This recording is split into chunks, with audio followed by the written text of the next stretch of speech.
माया बनी है काशी राम, बना दी शान बहुजन की। और बहना बनी है काशी राम, बना दी शान बहुजन की।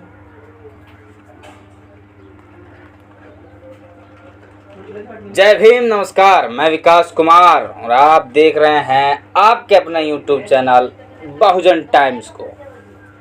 साथियों, कल बसपा सुप्रीमो बहन मायावती जी ने लखनऊ स्थित पार्टी कार्यालय में प्रबुद्ध विचार संगोष्ठी के पहले चरण का समापन किया तथा दूसरे चरण का आरंभ किया। साथियों, कल की जो बहन जी की रैली थी वो रैली काफ़ी महत्वपूर्ण और ख़ास थी, क्योंकि बहन जी को मैंने जो मेरा पर्सनल एक्सपीरियंस है, मैंने बहन जी को जब बिना पढ़े भाषण देते देखा और उनके भाषण को सुना तो एक शरीर में मेरे में एक नई ऊर्जा आ गई कि हाँ, वाकई में बहन जी है।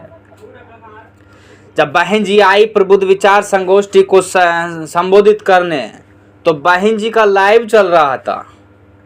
तो लाइव में जब बहन जी जीव के माध्यम से आती है, जैसे ही एंट्री करती है, तो एक गर्व सा फील होता है, शरीर में एक नई ऊर्जा का संचार होता है कि हाँ, हमारा मान स्वाभिमान और सम्मान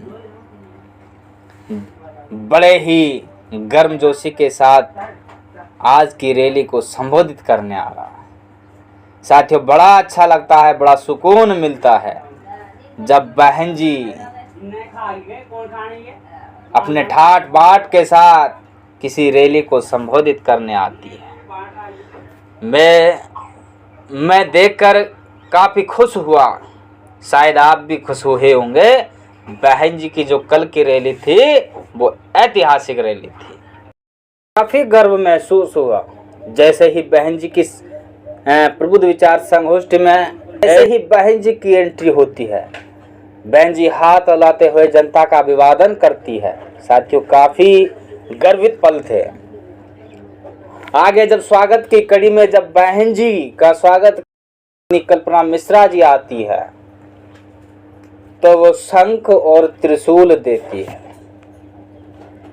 अब यहाँ पर स्थिति जो बहुजन समाज के जो बहुजन चिंतक हैं, बहुजन लेखक हैं, जो अपने आप को प्रखर अम्बेडकरवादी कहते हैं, जिन बेचारों का बहुजन मिशन का दर्द है, जिनको रात दिन बहुजन मिशन के अलावा कुछ दिखाई नहीं देता है, ऐसे लोगों को कल की वो तस्वीर काफी भयावह लगी। जो मिशन में दिन रात लगे रहते हैं, जो बात बाबा साहब काशीराम की करते हैं, लेकिन वोट कांग्रेस को डलवाते हैं, तारीफ कांग्रेस की करते हैं, तलवे कांग्रेस के चाटते हैं। लेकिन कल की जो तस्वीर उन्होंने देखी बहन जी की त्रिशूल वाली, तो जैसे बहन जी ही त्रिशूल उनके पेट में डाल रही हो, ऐसा उनको दर्द हुआ है। खैर छोड़िए, ये तो अभी पिक्चर चालू हुई थी। जब मिश्रा जी गणेश जी की मूर्ति लेकर के आए, तो जैसे मानो जिनको बहुजन मिशन की फिक्र है, उनके प्राण निकल गए हो। बेचारों को जैसे बवासीर हो गई हो, बैठने में दिक्कत आ रही हो, ऐसा उनको कल की तस्वीरें देख करके लगने लगा। खैर छोड़िए, भीम राजभर जी का नंबर आता है, जो कि प्रदेश अध्यक्ष हैं। साथियों, आपने पूरे प्रोग्राम में कभी गौर किया कि इस प्रोग्राम में, ये जो प्रोग्राम था कल का बहन जी का, ये सबसे हट के प्रोग्राम था। इसमें बहन जी के नज़दीक 2 कुर्सियां लगी। एक अध्यक्ष जी जो कार्यक्रम की अध्यक्षता कर रहे थे, सतीश चंद्र मिश्रा जी, और दूसरे उस प्रदेश के प्रदेश अध्यक्ष माननीय भीम राजभर जी की। साथियों, ये दृश्य पहली बार देखने को मिला जब बहन जी के समकक्ष दो लोग बैठे हो। भीम राजभर जी जो कि एक साधारण परिवार से आते हैं, जिन्होंने पार्टी में छोटे से छोटे पद से लेकर के प्रदेश अध्यक्ष तक का सफर किया, बहन जी उनको बैठने का अनुमोदन करती है कि आप बैठिए। बहन जी उनको हाथ हिला करके कहती है कि बैठो। साथियों, बहुत बड़ी बात है। एक आम परिवार में जन्मा व्यक्ति भीम राजभर, आज बहन जी ने उसको कितना बड़ा सम्मान देने का काम किया, आप इन कुर्सियों के माध्यम से सोच सकते हैं। जहां एक तरफ पिछड़ों को भारतीय जनता पार्टी में स्टूल पर बिठाया जाता है, जहां उनको सीटें नहीं मिलती है, जहां उनको बैठने की जगह नहीं मिलती है, वहीं हमारी आदरणीय बहन जी ने ओबीसी समाज पिछड़े वर्ग से ताल्लुक रखने वाले आदरणीय भीम राजभर जी को अपने बगल में अपनी बराबर की कुर्सी में पर बैठाया। और एक जैसी कुर्सियां थी साथियों, एक जैसी कुर्सियों पर सम्मान देने का काम आदरणीय बहन जी ने किया है, जो कि कल की रैली में बहुत बड़ी बात लगी। इस पर मैंने गौर किया साथियों। आगे जब बहन जी का संबोधन होता है तो बहन जी का संबोधन काफी सार गर्भित, और बहन जी का संबोधन उत्तर प्रदेश की जनता के लिए काफी महत्वपूर्ण था। अगर उत्तर प्रदेश की जनता बहन जी के इस कल के वक्तव्य को अगर ध्यान में रखे, इसको अमल करे, संज्ञान में ले, और आने वाले 2022 के चुनाव में अगर हाथी का बटन दबाएं, तो जरूर उनकी तरक्की के दरवाजे खुल सकते हैं। क्योंकि बहन जी की 4 बार की जो सरकारें थी पिछली, उसमें बहन जी ने जो कहा था वो करके दिखाया था। बहन जी ने कहा कि प्रबुद्ध वर्ग, जो कि इस बीजेपी की सरकार और जो पिछली सरकार थी सपा की सरकार, इसमें हमेशा ही प्रताड़ित होता आया है। अगर इस बार उसको इस प्रताड़ना से बचना है, अपने आप को सुरक्षित रखना है, अपने मान सम्मान और सम्मान को बचाने रखना है, तो अब की बार बहुजन समाज पार्टी को चुन करके देखें। बहन जी का यह संबोधन था साथियों।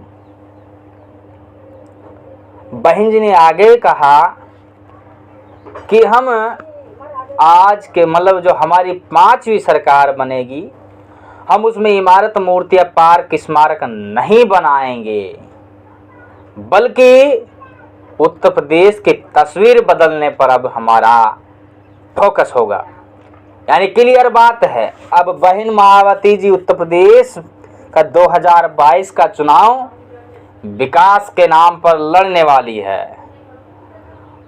और उत्तर प्रदेश में विकास के नाम पर जिन पार्टियों ने मूर्ख बनाया है उत्तर प्रदेश की जनता को, वो जनता अब समझ चुकी है।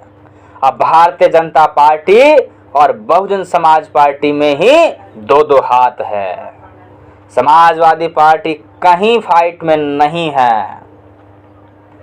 तो साथियों, बहुजन समाज पार्टी जरूर इस बार कमाल करेगी, क्योंकि मैंने देखा है अभी हाल ही में भारतीय जनता पार्टी का भी प्रबुद्ध विचार संगोष्ठी चल रहा है, प्रबुद्ध सम्मेलन चल रहा है, लेकिन योगी और योगी आदित्यनाथ जी उसको संबोधित करने आ रहे हैं, लेकिन उनके प्रोग्रामों में जो भीड़ देखते हैं तो बिल्कुल ही कम भीड़ होती है। लेकिन हमारे मिश्रा जी ने जगह जगह 75 जिलों में जाकर के प्रबुद्ध विचार संगोष्ठियां संबोधित किया। उनकी रैलियों में भीड़ नहीं माई, यहाँ तक स्टेडियम के बाहर तक जो कार्यक्रम स्थल हुआ करते थे उसके बाहर तक भीड़ें हुआ करती थी। लेकिन योगी आदित्यनाथ जी की मैंने प्रबुद्ध विचार सम्मेलन 2 दिन पहले सुना, तो उनके भाषणों में भी जान नहीं थी बेचारे को। क्या करे, संख्या देखकर उनके भाषण की जान निकल गई। तो साथियों, आप इनकी उदासी से यह भी अंदाजा लगा सकते हैं कि ब्राह्मण समाज इस बार बहुजन समाज पार्टी को देखना चाहता है। और बहन जी के एक भाषण पर और गौर करिए साथियों। बहन जी ने यह भी कहा कि मुझे मेरे दलित समाज पर गर्व है। साथियों, आप समझिए बात को। बहन जी ने यह भी कहा कि मुझे मेरी दलित समाज पर गर्व है और प्रबुद्ध विचार, प्रबुद्ध वर्ग के लोगों को मेरे दलित वर्ग से प्रेरणा भी लेना चाहिए, जो किसी भी परिस्थिति में बिकते नहीं, टिकते मतलब भगते नहीं और बहकते नहीं हैं, किसी भी प्रलोभन में नहीं आते हैं। उसी प्रकार ब्राह्मण वर्ग, प्रबुद्ध वर्ग को भी किसी के बहकावे में नहीं आना चाहिए। ये बहन जी ने कहा है। ये बहन जी का वक्तव्य अगर इसे गहराई से समझे तो दलित समाज के लिए बहुत बड़ी बात है, बहुत गर्व की बात है। साथी, बहन जी ने कहा कि हम पार्क के इमारत, स्मृतियां, मूर्तियां अब नहीं बनाएंगे, केवल उत्तर प्रदेश की तस्वीर बदलेंगे कि हाँ, देश ही नहीं, प्रदेश ही नहीं, बल्कि दुनिया कहे कि हाँ का शासन हो तो बीएसपी जैसा। यह बहन जी का संबोधन था। साथी, अब जब बहन जी ने बिना पढ़े लिखे जब भाषण दिया तो साथियों क्या ही कहना था। एक युवाओं में एक नया जोश आ गया। कल मैंने उस भाषण को कम से कम 4-5 बार सुना। बहन जी के भाषण को मैंने 4-5 बार सुना। जो बहन जी की पिछली स्पीच थी बिना पढ़े वाली, मैंने उस स्पीच को काफी सुना और एक नई ऊर्जा का संचार हुआ। साथी,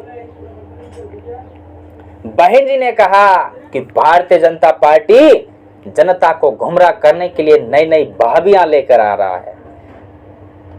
बहन जी कहती है कि ऐसी भाभियां कहीं डुलवा लो, कहीं घुमवा लो, लेकिन जनता अब की बार इनके बहकावे में नहीं आने वाली। साथियों, एक संबोधन भी काफी आकर्षित करने वाला था, एक्साइटेड करने वाला था।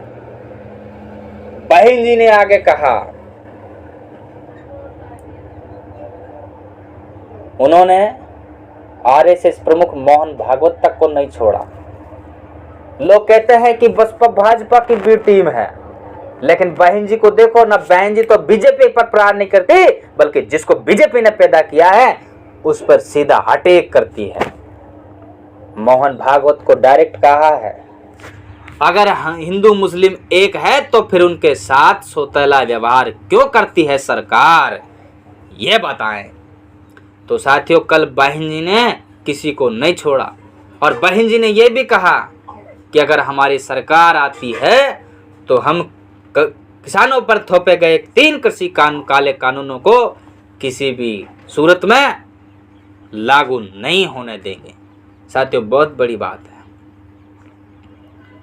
बहन जी का जो बिना पढ़े जो संबोधन था, साथियों काफी सार गर्वित और काफी जोश और जोश भर देने वाला था।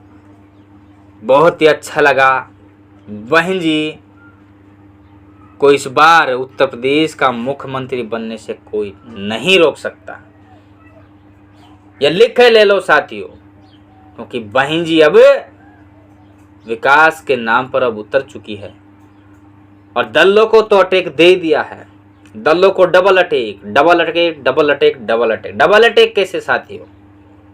पहला अटैक त्रिशूल, दूसरा अटैक गणेश की प्रतिमा, तो ये तो डबल अटैक। साथियों, बहन जी ने आगे कहा कि मुझे मेरी जो पिछली सरकार थी 4 बार की, उसमें जितने पार्क इमारत मूर्तियां जो बनानी थी वो मैंने ठोक के भाव बना दिए, खूब लपक के बना दिए, लेकिन अब उत्तर प्रदेश की तस्वीर बदलूंगी। हाँ साथियों, वाकई में आदरणीय बहन जी ने हमारे जो बहुजन महापुरुष थे, आज अगर आप देखेंगे, अगर उत्तर प्रदेश की तस्वीर बहन जी ने कैसे बदली हमारे आज देखेंगे, तो आज बहुजन विरासत के रूप में उत्तर प्रदेश हमें देखने को मिलता है। आज बहुजन महापुरुषों का जीता जागता इतिहास उत्तर प्रदेश में मिलता है। भले ही हमारे महापुरुषों की कर्म जन्मभूमि और कर्म भूमि महाराष्ट्र रही हो, लेकिन महाराष्ट्र के लोगों ने ज़्यादा कुछ नहीं किया, लेकिन मानवर साहब काशीराम जी ने वहाँ से प्रेरणा लेकर के और बहन जी को कैडराइज बना करके और बहन जी ने अपनी सरकार बना करके बहुजन महापुरुषों की मूर्तियाँ स्थापित करने का काम किया है। साथियों, बहुत बड़ी बात है। आज उत्तर प्रदेश हमें एक बहुजन राज्य के रूप में विरासत में देखने को मिलता है। इन्हीं सब बातों के साथ बहन जी का संबोधन समाप्त होता है।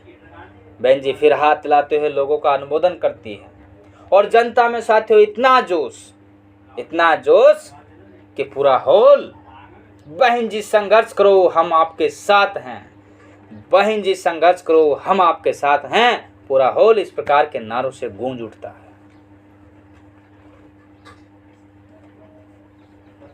हाथी नहीं गणेश है, ब्रह्मा विष्णु महेश है, ब्राह्मण शंख बजाएगा, हाथी सरकार बनाएगा। इन सब नारों ने उत्तर प्रदेश की राजनीति की दशा और दिशा बदल दी है साथियों। 2007 में जिस प्रकार पूर्ण बहुमत की सरकार बनी थी वो इन्हीं नारों की बदौलत बनी थी और फिर से यही नारे एक बार गुंजायमान हो रहे हैं। और आप लिख करके ले लीजिए, बहुजन समाज पार्टी की 5वीं बार सरकार फिर से उत्तर प्रदेश में आ रही है। इन्हीं सब बातों के साथ मेरा आप सभी को जय भीम, जय भारत, धन्यवाद।